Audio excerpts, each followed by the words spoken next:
Myanmar ও থাইল্যান্ডে ভূমির কাঁপন হাজারো প্রাণ কেড়ে নিল। 28শে মার্চ এক সাধারণ দিন মুহূর্তের মধ্যেই ধ্বংসযজ্ঞের ইতিহাসে পরিণত হল।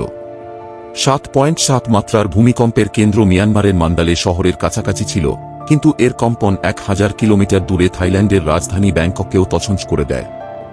রুফটপ ইনফিনিটি পুলগুলোর জল ভয়ঙ্করভাবে উপচে পড়তে থাকে এবং কিছু জায়গায় এই জল কয়েকশো ফুট ওপরে থেকে নিচে পড়তে দেখা যায়। সিসিটিভি ফুটেজে দেখা যায় রুফটপ পুলগুলোর জল রাস্তায় পথচারীদের ওপর ঝরছে।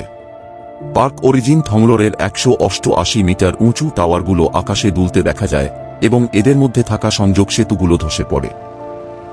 2018 পর্যন্ত ব্যাংককের সর্বোচ্চ ভবন হিসেবে পরিচিত কিং পাওয়ার মহানাখন টাওয়ারকেও এই ভূমিকম্পের ধাক্কায় কয়েক ফুট তুলতে দেখা যায়।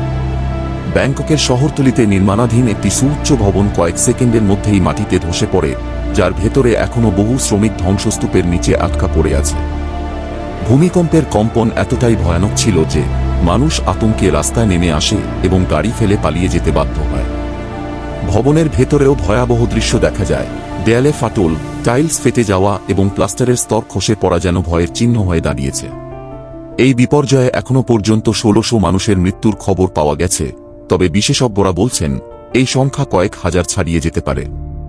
উদ্ধার কাজ চলছে, তবে সমস্ত ব্যবস্থা ভেঙে পড়ায় উদ্ধারকর্মীদেরও নানা সমস্যার সম্মুখীন হতে হচ্ছে। মিয়ানমার দক্ষিণ পূর্ব এশিয়ার সেই দেশ যার নিচ দিয়ে একটি বড় ভূমিকম্প প্রবণ ফল্ট লাইন অতিক্রম করেছে, যাকে সাগাইন ফল্ট বলা হয়। এটি একটি সক্রিয় ট্রান্সফর্ম ফল্ট, যেখানে ভারতীয় প্লেট এবং ইউরেশীয় প্লেট একে অপরের পাশে ঘষে চলেছে। এই ফল্ট অত্যন্ত সক্রিয় এবং এখানে নিয়মিত মাঝারি থেকে শক্তিশালী ভূমিকম্প হয়ে থাকে। মিয়ানমারে যে সমস্ত বড় ভূমিকম্প ঘটেছে তার বেশিরভাগই এই ফল্ট লাইনের কারণে হয়েছে। ইতিহাস ঘেঁটে দেখা যায় 1429 সাল থেকে এখন পর্যন্ত মিয়ানমার এবং আশপাশের অঞ্চলে প্রায় 68টি ভূমিকম্প রেকর্ড করা হয়েছে।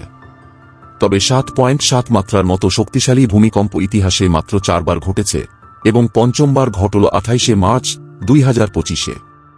এই ভূমিকম্প যেমন নির্মম ধ্বংসযজ্ঞ চালিয়েছে, তেমনি এটি আধুনিক নগর সভ্যতার সুউচ্চ আকাশচুম্বী ভবনগুলোর নিরাপত্তা নিয়ে বড় প্রশ্নচিহ্ন এঁকে দিয়েছে।